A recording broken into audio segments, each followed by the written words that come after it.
comprendre ce que c'est que la charia, puisque si on parle d'islam sans parler de charia, franchement, objectivement, on ne sait pas de quoi on parle. On ne sait pas de quoi on parle. C'est un concept fondamental, vraiment central. Souvent, j'utilise un petit peu une boutade, je dirais que l'islam sans charia, c'est un petit peu comme de l'eau déshydratée. C'est très important, la charia, c'est un concept fondamental. Or, c'est quelque chose dont on vous parle jamais dans les médias français. On vous parle de la religion, des libertés religieuses, de l'islam, d'une religion, blablabla, et on ne vous parle, comme par hasard, jamais de la charia. C'est pourtant un sujet qui fâche. Et on va voir pourquoi. Donc, la charia. Alors, il y a la nature de la charia.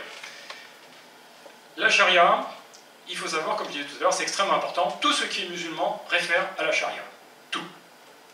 Ce qui n'est pas lié à la charia n'est pas musulman. Dans le monde musulman, au sens large du terme, il y a des cultures, je dirais, autochtones, des cultures indigènes, des choses comme ça, qui ne dépendent pas de la charia. Tout ce que font les gens qui vivent dans les pays musulmans n'est pas forcément lié à la religion musulmane, à la doctrine musulmane, donc à la charia. Alors, la charia, enfin, ça veut dire c'est la voie qui mène au point d'eau. Hein. C'est une voie, c'est la voie qui mène, finalement, au salut, c'est ce qu'il faut faire. Le point d'eau dans une culture, je dirais, d'origine bédouine, etc., c'est un truc super important. C'est ce qui fait la différence entre la vie et la mort. Si vous ne trouvez pas le point d'eau, vous mourrez. Donc, la charia, c'est la voie qu'on doit suivre pour aller, c'est ce qui vous mène à l'eau. Et c'est l'expression d'une volonté divine. La charia, c'est une loi, c'est une règle, c'est un système de vie qui est voulu par Dieu, par Allah. C'est l'essence, enfin, par essence, c'est l'expression d'une volonté divine. C'est la loi d'Allah. Et ça correspond d'ailleurs à un de ses attributs, un de ses noms, Al-Jabbar, c'est ça, je ne massacre pas trop, Al-Jabbar, celui qui domine et contraint. C'est un des noms d'Allah. Allah est censé avoir 99 noms. Très puissant. Ouais. Mais dans un façon méchante. Voilà, celui qui domine et contraint. Je pris ça dans un manuel de charia d'ailleurs. Hein. Donc la loi d'Allah, c'est pas une loi qu'on vous suggère, hein, c'est une loi qui vous arrive dessus. Les origines de la charia, alors, il y a des bases, il faut savoir que la charia, c'est un peu une double signification. C'est une volonté divine, mais en même temps c'est une élaboration humaine. Puisque comme Dieu ne parle qu'à une seule personne, encore il n'a même pas parlé, par l'intermédiaire d'un ange, il n'a parlé qu'à une seule personne à Mahomet, en vérité, seulement Mahomet a dit ce qu'il fallait faire ou ce qu'il ne fallait pas faire. Mais encore, il n'est pas arrivé avec un code en disant, hop, voilà, le mode d'emploi, le petit musulman parfait, 1.0, hop, sur la table, lisez le bouquin et c'est bon. C'est quelque chose qui a été écrit après sa mort. Justement, suite au témoignage de ce qu'on avait, de ce qu'il avait dit, de ce qu'il avait fait, de ce qu'il avait autorisé ou interdit. Est-ce qu'il y a un mot français pour traduire charia? Charia. non, c'est la charia. Donc, donc cette élaboration s'est faite à partir de documents écrits, qui sont le Coran, les hadiths. Donc les hadiths, ce sont des anecdotes de la vie du prophète, et l'ensemble de ces documents, de ces hadiths, compilés ensemble, fait ce qu'on appelle la tradition du prophète, la sunna, qui est en gros l'exemple prophétique et qui sert finalement à boucher tous les trous du Coran, parce qu'objectivement le Coran ne donne pas d'instructions super claires sur tout. Par exemple, un musulman, si vous lisez le Coran, vous ne savez pas comment prier. Vous avez compris 5 fois par exemple. Voilà, ni comment, ni ce qu'il faut dire, ni comment, ni les gestuels, etc. Ça, c'est Mahomet qui a dit, voilà, il faut faire comme ci, il faut faire comme ça. Et c'est de l'observation des remarques du prophète qu'on a tiré des conséquences sur ce qu'il fallait faire. Donc, les bases de la charia, les matériaux de base, d'où est tirée cette élaboration humaine de la charia, c'est le Coran, les hadiths, la sira, donc la biographie du prophète, l'exemple prophétique, et enfin le consensus des savants. C'est-à-dire qu'à un moment donné, à différents moments dans l'histoire, les savants islamiques, enfin les gens chargés du droit islamique, se mettent ensemble et puis commencent à dire, voilà, sur certains sujets, est-ce qu'on est d'accord? Et, alors la méthodologie n'est pas du tout claire, hein, mais enfin en tout cas, il y a, à un moment donné, on considère qu'il y a consensus des savants sur certains points de droit, et à partir de là, on ne peut plus, et on ne pourra plus jamais, sous peine d'apostasie, revenir sur ces points qui ont été décidés. Donc du coup, ces points prennent autant de force qu'un commandement coranique.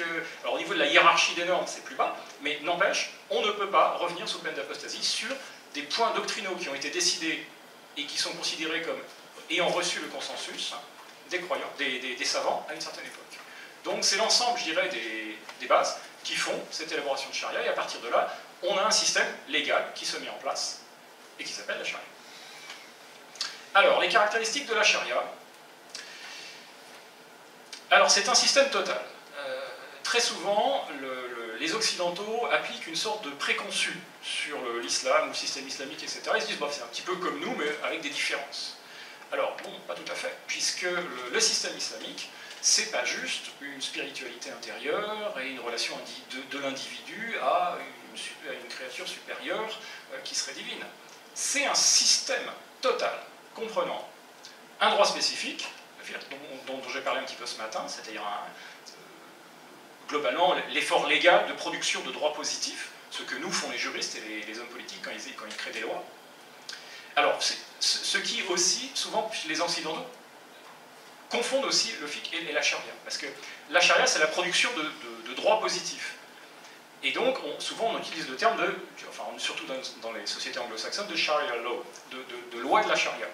Or, c'est vrai, les juristes islamiques produisent des lois, des textes réglementaires, et ça s'appelle aussi la charia. Donc la charia, il y a un aspect divin, mais il y a en même temps un aspect humain de gens qui produisent des lois. Et c'est ça qui donne l'illusion chez les gens qu'il existe différents islams et différentes charias. Parce qu'en fonction des différents pays, vous avez différents juristes qui produisent différents types de lois, qui sont plus ou moins influencés par la culture, la situation politique de l'époque, etc., etc. Et donc vous avez des systèmes de droit qui ne sont pas les mêmes. Le droit tunisien n'est pas le même que le droit saoudien. Le droit saoudien n'est pas le même que le droit algérien, etc. Et vous avez des différences. Et c'est ce qui permet aux désinformateurs de l'islam et aux oiseaux qui n'y connaissent rien mais qui cherchent à vous enfumer, de prétendre qu'il y a différents types de charia, qu'il y a différents types d'islam, et que vous avez différents types d'interprétations, etc. Or, il faut savoir que le droit islamique que font les juristes musulmans, c'est pas évident à comprendre pour des occidentaux, parce que en Occident, qu'est-ce que vous faites? Quand vous voulez quelque chose, vous faites une loi qui dit ce que vous voulez. Voilà, je veux que, par exemple, les stationnements soient interdits, et bien j'interdis les stationnements, point barre. Et bien en islam, c'est pas comme ça. Il y a un double niveau. Le juriste ne dit pas « qu'est-ce que je veux faire ?» Le juriste se dit « que veut Dieu ?» Et l'effort du juriste ne va pas être de créer la loi, mais d'essayer d'adapter la loi de Dieu dans la loi des hommes. Et la charia, qui est la volonté humaine, finalement, donne l'existence au droit musulman, qui est le travail juridique des humains pour appliquer dans le droit positif la volonté de Dieu. C'est-à-dire que ce n'est pas quelqu'un qui décide « je veux ça », la question qu'il se pose c'est « que veut Dieu ?» Et une fois qu'il essaye de savoir ce que veut Dieu, il fait un effort juridique de production de loi en disant « Dieu ne veut pas que je sois stationné à tel endroit et à tel endroit. » Voilà. Donc, c'est un mot il y a une double couche dans Charia. Il y a volonté divine et travail humain. Et donc, pour vous représenter l'image, imaginez un puzzle. Un puzzle, quand vous achetez un puzzle, vous avez une boîte avec une image. Après, vous ouvrez la boîte, vous videz les pièces. Vous avez l'image, vous avez les pièces. La méthode que vous utilisez pour assembler les pièces les unes avec les autres, c'est le fiqh, c'est-à-dire le droit juridique. Mais quelle que soit la méthode que vous utilisez, par exemple, vous prenez 5 personnes qui achètent le même puzzle, ces 5 personnes vont avoir une méthode d'assemblage différente. Mais l'image sera toujours la même, à la sortie. Parce que ce qu'ils font, c'est tenter de reconstituer l'image qui est sur la boîte, et ce n'est pas eux qui l'ont choisie. Comprenez cette image-là, et vous allez comprendre comment fonctionne le droit juridique islamique. Il y a une volonté divine, c'est l'image sur la boîte. Vous n'avez pas le choix. Elle est comme ça. Par contre, vous allez tenter d'assembler, et ça c'est votre effort juridique, et c'est pour ça qu'il y a des différences dans les droits des différents pays. Vous savez que c'est un effort plus ou moins réussi de mettre en place la charia telle qu'ils la comprennent. Mais la charia, le contenu de la charia, lui, il existe, il préexiste, et il ne peut pas changer puisqu'il est donné définitivement par Dieu. Ce qui n'est pas toujours facile à comprendre pour les occidentaux. Comme le Coran, en fait, qui est incréé.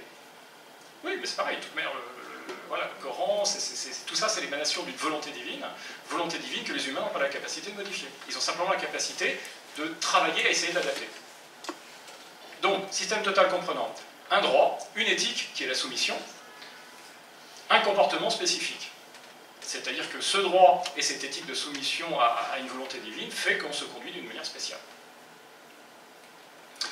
Et la charia a des caractéristiques fondamentales. Un, elle est supérieure. Pourquoi est-ce qu'elle est supérieure? Parce qu'elle vient d'Allah. Elle est abrogative. Ah ouais, parce que, comme je disais tout à l'heure, vous arrivez avec un système nouveau qui est voulu par Dieu, et comme c'est un système qui vient de volonté divine, il vient remplacer les autres systèmes. Mahomet arrive et dit « Je vais changer votre système, je vais vous expliquer comment doit fonctionner la société. » Ensuite, une caractéristique qui est fondamentale et qui est toujours oubliée par les Occidentaux, elle est insécable. Alors, qu'est-ce que ça veut dire insécable? C'est ça. C'est un bloc en granit, vous ne pouvez pas le couper. Alors, ça se comprend. Si vous vous mettez du côté des caractéristiques internes de la charia, comme elle est voulue par Dieu, si vous acceptez l'idée qu'il y a une loi qui est voulue par Dieu, qui êtes-vous pour en refuser un morceau? Qui êtes-vous? Vous ne pouvez pas. Si vous considérez qu'il y a Allah qui veut quelque chose de vous, vous n'avez pas la possibilité d'en enlever un morceau en disant « Ouais, c'est pas mal dans l'ensemble, mais ça, non, pas ça. » Mais qui êtes-vous? Vous n'avez tout simplement pas la possibilité. La charia est un ensemble insécable, c'est-à-dire qu'un petit morceau est indécollable du reste. Alors ça a des conséquences qui sont relativement étonnantes, c'est-à-dire que le voile islamique, c'est une prescription de la charia, mais le djihad, c'est aussi une prescription de la charia. Et le voile islamique n'est pas moins ou plus une prescription de la charia. Ce sont tous les deux au même niveau des obligations de la charia. Ce qui veut dire que quand vous rentrez dans un système où vous portez le voile, vous rentrez dans un système où il y a le djihad. Vous n'avez pas le choix. L'un mène à l'autre. Ils sont indissolublement liés. C'est un petit peu comme les numéros d'illusionnistes, où vous voyez les illusionnistes qui sortent un tissu d'un chapeau, et vous avez des foulards accrochés les uns aux autres. Et bien c'est exactement la même chose. Il y a le foulard du voile islamique, le foulard du ramadan, le foulard de ci, le foulard de ça, et puis le foulard de l'amputation, le foulard du djihad, et tout ça c'est attaché. C'est le même morceau. Et quand vous sortez le premier, ben vous tirez le deuxième, le troisième, et vous avez le quatrième. Et ils sont accrochés. Quand vous commencez à sortir un des morceaux, vous êtes dans un système qui va jusqu'à l'autre. Tout est attaché. Mettre le doigt dans l'engrenage, accepter le premier pas, c'est tomber dans un trou. Donc, insécable, disais-je, et immuable. Pourquoi immuable?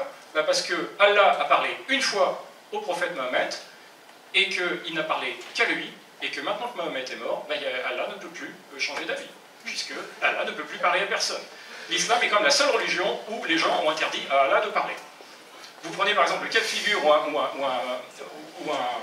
un musulman dans une mosquée en train de prier se dit « Franchement, Allah, là je vis en Belgique, ils font de la bière, je voudrais quand même goûter de la bière. Une fois dans je sais qu'on n'a pas le droit de boire de l'alcool, mais juste une fois une exception. » Et là tout d'un coup Allah, pris d'un coup de folie, lui parle, après tout il est Dieu, hein, il est censé, il peut, hein, et puis il dit « Ok Abdul, tu peux te taper une bière. » Et là il n'a pas le droit là. Il n'a pas le droit, parce que Mohammed a dit « Je suis le dernier des prophètes, et toute personne qui prétend parler que Dieu lui a parlé est un salopard et doit être tué. » C'est la seule religion à laquelle Dieu n'a plus le droit de parler aux humains. Enfin bref, tout ça pour dire que c'est immuable, puisque comme c'est une volonté divine, vous ne pouvez pas la changer. C'est pas possible. Vous êtes personne pour changer la loi de Dieu. C'est pas possible. Personne n'a cette autorité. Les questions après, s'il vous plaît, gardez-la précieusement, on y répondra. Donc, c'est immuable. Le livre, le Coran ne peut pas être changé, la volonté divine ne peut pas être changée, personne n'a l'autorité pour parler par-dessus la voix d'Allah, ni passer par-dessus la volonté de Dieu. Ça ne peut pas changer. Les contenus de la charia. Là, on a vu les caractéristiques, maintenant les contenus. Je vais essayer d'être rapide, je sais, je vais vite, mais parce qu'il y a beaucoup de contenus. Alors, ça contient deux types d'obligations. Alors ça non plus, personne ne vous le dit. Personne ne vous le dit jamais. Deux types d'obligations. Un, les obligations individuelles, qui tombent sur chaque croyant. Et des obligations collectives, dont on vous parle assez rarement, voire jamais. Et vous allez voir pourquoi. La shahada, la profession de foi, il n'est de Dieu que Dieu, blablabla. Les 5 prières. La zakat, un impôt islamique. C'est pas, on vous traduit ça souvent par l'aumône. Vous savez, l'aumône, ça fait sympa, ça fait chrétien, etc. C'est pas l'aumône, c'est l'impôt islamique. Parce que la zakat fonctionne encore en tant qu'impôt d'un État islamique. C'est pas du tout la même chose. Le ramadan, le côté pâtisserie de la charia, et le pèlerinage. Alors ça, on nous sort tout le temps, les 5 piliers de l'islam, blablabla, blablabla, vous pouvez pas nous en voir de faire ça, c'est culturel, etc. Ok. Maintenant, les obligations collectives. Tiens, c'est bizarre, on nous en parle jamais. Mais pourquoi donc? Eh bien, parce que tout simplement, dans les obligations collectives, il y a avoir des chefs. Les musulmans ne peuvent pas être commandés par autre chose que des chefs musulmans. Donc, quand vous avez une communauté musulmane dans un pays, ils ont le devoir d'avoir des chefs. Avoir des juges, eh bien oui. Être musulman, c'est rentrer dans un système juridique musulman. Et donc, seul peut vous juger en cas de problème, de conflit ou d'interrogation des juges musulmans. Et qu'est-ce que les juges musulmans appliquent? La charia. Le djihad. Le djihad est une obligation communautaire. Dans le livre, le manuel de charia avec lequel je travaille tout le temps, parce que sa traduction est certifiée par l'université Al-Azhar, donc c'est pas rien du tout, vous avez donc Brilliance of the Traveler, que vous pouvez trouver sur Internet, c'est un PDF gratuit. Vous avez page 600, le djihad, alors je cite texto, le djihad est une obligation communautaire. Alors la différence entre une obligation communautaire et une obligation individuelle, c'est que l'obligation individuelle s'applique sur chaque individu, alors que l'obligation collective est un devoir qui tombe sur la communauté au sens large, ce qui veut dire que si la communauté arrive à faire ce qu'il faut, tout le monde individuellement n'est plus tenu de faire l'effort. C'est-à-dire que, voilà, on vous dit, vous devez produire un effort de djihad, c'est-à-dire que si la communauté musulmane produit un effort de djihad, tout le monde individuellement n'a pas nécessairement à participer au truc. Par contre, si la communauté n'arrive pas à produire cet effort, toute la communauté est en état de péché. Alors, quand je parle de djihad, ce n'est pas la fable la lutte contre les passions, machin, etc. Il faut savoir que ça sort d'un hadith, qui est un hadith qui n'est dans aucun des recueils authentiques. Alors, il faut savoir que les hadiths sont de plusieurs catégories. Les hadiths, il y a tout un hadith, il y en a plus de 600 000, il y a une quantité absolument astronomique. Si Mahomet avait essayé de faire tout ce qu'on a dit qu'il faisait, il aurait fallu qu'il vive 200 ou 300 ans. Donc la majorité sont complètement apocryphes, ont été inventés, sont complètement farfelus, d'ailleurs les musulmans eux-mêmes le disent, et donc les hadiths sont classifiés par catégorie. Et dans les hadiths, il y a ceux qui sont considérés comme complètement loufoques, ceux qui sont douteux, et ceux qui sont considérés, qui ont reçu un label, une sorte de label, qui sont considérés comme authentiques. Et donc vous avez des gens qui ont collecté, donc Muslim, Bukhari, etc., qui ont collecté des recueils de hadiths qui sont considérés comme fiables. Et donc ceux-là sont considérés comme authentiques. Et c'est là-dessus principalement que se base la charia, etc. Or, ce fameux hadith qui nous parle de Mahomet qui revient d'expédition, puis on lui pose des questions, selon toi, qu'est-ce que c'est que le djihad? Il nous explique le grand djihad, le petit djihad, machin, etc.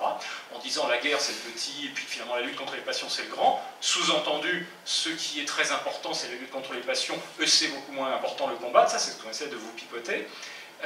Ce hadith est un hadith extrêmement douteux qui ne fait partie d'aucune collection de hadiths authentiques. Il faut savoir que tout musulman sunnite a l'obligation de croire ce qu'il y a dans les hadiths authentiques. Sinon c'est une apostasie, c'est considéré comme une apostasie. S'il ne croit pas ça, il ne croit pas dans la sunna. Puisque ça, ces hadiths authentiques, c'est ça, forment le cœur intérieur de la tradition du prophète et de la sunna. Et d'ailleurs dans les manuels islamiques eux-mêmes, ils disent, si vous ne croyez pas dans les hadiths authentiques, si vous en niez un seul, vous faites acte d'apostasie. L'apostasie, c'est quand même puni de mort, hein, donc c'est un choix, c'est un peu lourd de dire ça. Donc le djihad, le califat, bah oui, le califat est une obligation communautaire. C'est-à-dire que si les musulmans ne vivent pas sous le califat, ils sont en état de péché. Ce qui nous était dit d'ailleurs dans des conférences par Tariq Oubrou dans sa jeunesse. Alors aujourd'hui, il dit oui, je vais beaucoup manger, etc. Bon. C'est-à-dire qu'il demande de l'argent à la mairie de Bordeaux pour construire une super mosquée, donc évidemment, il faut améliorer un peu l'image. Donc le califat est une obligation, parce qu'il faut savoir que dans la charia, certaines législations de la charia ne peuvent être mises en œuvre que sous un califat. Donc si vous n'avez pas de califat, vous ne pouvez pas appliquer la charia. Enfin, si vous ne pouvez pas appliquer la charia, c'est pas bon. Et enfin, ordonner le bien et interdire le mal. Alors, c'est pas conseiller le bien et déconseiller le mal, c'est ordonner le bien, interdire le mal. C'est-à-dire que les musulmans la charia donne au droit, enfin non seulement le droit, mais le devoir aux musulmans d'ordonner et d'interdire à l'humanité entière ce qui est bien et ce qui est mal. Alors, non seulement entre eux, mais aussi aux autres. C'est pour ça que peut-être qu'on ne vous parle pas des devoirs communautaires. Ça, on ne vous en parle pas. Jamais. Mais c'est pas tout. Il faut savoir que la charia contient des obligations rituelles, 5 prières 5 fois par jour, patati patata, des règles fiscales, des règles commerciales, des règles de succession, des règles maritales, des règles de justice et des obligations diverses de comportement et de croyance pour les musulmans et les non-musulmans. Alors on peut se dire, si on est un petit peu naïf, mais bah, où est le problème? Eh bien le problème c'est que nous avons dans nos pays déjà nos règles. Bah oui, attendez, l'air de rien, nous sommes dans une civilisation qui a produit du droit, quand même, l'air de rien. Regardez le code pénal français, vous allez voir, il y en a du droit en France. Et qu'arriver en disant, ok, c'est sympa, mais moi j'ai mes règles à moi, et j'ai l'intention d'appliquer mes règles. Mais attendez, mais C'est assez délirant. Surtout que dans toutes ces règles, la règle fiscale, règle de succession, règle maritale, règle de justice, etc., il y a des choses qui sont non seulement incompatibles avec nos règles, mais qui sont illégales, voire criminelles. Et oui, c'est que c'est pas seulement j'arrive avec mes règles à moi, qui sont compatibles avec les autres, c'est j'arrive avec mes règles à moi, qui sont incompatibles, illégales et criminelles. Eh ben oui, vous avez un enfant qui quitte la religion, vous devez le tuer. Eh, l'air de rien, c'est un crime chez nous, de tuer ses enfants. Oui, à ceux qui sont dans les bancs. Vous avez une femme qui ne vous obéit pas, avec la charia, vous avez le droit de la battre. C'est un délit chez nous. C'est un délit chez nous, l'air de rien. Un gars qui vous vole quelque chose, on coupe la main, ça se fait pas chez nous. Voilà, donc il y a des légers problèmes. Par exemple, l'héritage, vous êtes une femme, vous avez droit qu'à une demi-part. Dommage pour vous, sauf que c'est légèrement discriminatoire, c'est interdit par la loi française. Et ouais, voilà le problème, c'est qu'on arrive avec un système de loi, je vous disais, l'islam est politique, parce que l'islam organise la société. Or, nous avons déjà notre organisation, l'air de rien. Il faudrait peut-être se rappeler ces légers détails. Donc la charia, c'est un système qui discrimine. Alors, la charia est un système qui est absolument pas égalitaire. On nous dit toujours, oh, l'islam c'est tolérant, sous prétexte que dans l'histoire, l'islam intégrait des communautés qui n'étaient pas musulmanes. Oui, elle les intégrait, mais pas avec un statut égal. Quand vous êtes un chrétien dans une société musulmane, vous n'avez pas le statut de musulman. Vous êtes une créature de second degré, inférieure, avec des droits inférieurs. Quand vous êtes une femme dans un milieu, dans une société musulmane, vous n'avez pas le même droit que les hommes. Vous n'avez pas l'accès aux droits, vous n'avez pas le même accès aux droits, vous n'avez pas les mêmes droits que les hommes, etc., etc., etc. C'est un système fondamentalement discriminatoire. C'est un système qui détruit les libertés individuelles. Bon, alors là, cherchez même pas, si vous comparez l'islam, les règles de la charia aux droits de l'homme, c'est pas compliqué, tous sont violés. Tous les articles, donc je ne vais pas vous les dire tous. Il n'y a pas de liberté individuelle. Vous êtes dans un système qui ne vous demande pas votre avis. Dans la démocratie, quand les gens veulent quelque chose, ils se mettent autour d'une table, ils discutent, ils élaborent une loi, et cette loi, après, se met à structurer la société. Sauf que, en islam, c'est pas vous qui votez les lois. C'est lui là-haut. On n'a pas le choix. Utilise et promeut l'usage de la violence. Eh bien oui. Les règles de coercition, vous dites toujours, en islam, en religion, pas de contrainte. Sans blague. Pas de contrainte. Attendez, mais l'islam, c'est la religion de la contrainte. La charia, c'est un système où on passe son temps à vous contraindre. S'il n'y a pas de contrainte en islam, bon, on peut sortir. Ah bah non, on ne peut pas sortir. S'il n'y a pas de contrainte, on a le droit de boire de l'alcool. Ah bah non, on n'a pas le droit. Si vous êtes une femme, et dans ce cas-là, vous avez le droit d'avoir de petits amis, etc. Bah non, ça, vous n'avez pas le droit. Attendez, c'est un système qui utilise et promeut la violence. C'est-à-dire que si vous respectez les règles, ok, ça va bien pour vous, sauf que si vous ne respectez pas les règles, on peut vous tuer, on peut vous prendre vos biens, etc., etc. Et il faut savoir que non seulement la coercition, ceci dit, comme tous les systèmes légaux, hein, soyons d'accord, moi je travaille avec des manuels de charia, et l'usage de la violence et de la coercition est codifié sur 8 niveaux de violence. Ça commence à, tu sais, tu ne devrais pas boire de l'alcool, à ce que fait Daesh aujourd'hui. C'est codifié dans le manuel de charia actuel. Il n'y a pas de surprise, ce n'est pas un problème d'interprétation avec des gens qui sont extrémistes. C'est le droit actuel. Vous avez le droit d'utiliser la violence. Un enfant, à l'arrivée à l'âge de 10 ans, s'il fait pas ses prières, vous devez le battre.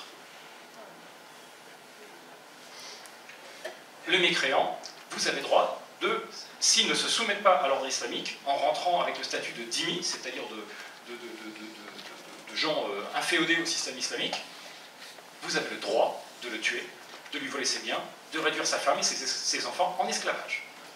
C'est votre droit. Vous êtes musulman, vous avez le droit de réduire les femmes des mécréants en esclavage. C'est votre droit. Et d'ailleurs, un imam récemment disait, on ne peut pas interdire l'esclavage parce que ce serait jeter une condamnation sur Mahomet, notre prophète, qui avait des esclaves et qui pratiquait l'esclavage. Il faut savoir que Mahomet, outre le fait d'être un prophète dictateur, était un marchand d'esclaves. Puisqu'il avait 1/5 du butin et que dans le butin, il y avait des femmes et des enfants, esclaves. Et vous avez plein de hadiths comme ça où Mahomet gère des problèmes d'esclaves. À un moment, il est là chez lui, puis il entend des cris, tu sais, il sort, qu'est-ce que c'est que ce bazar?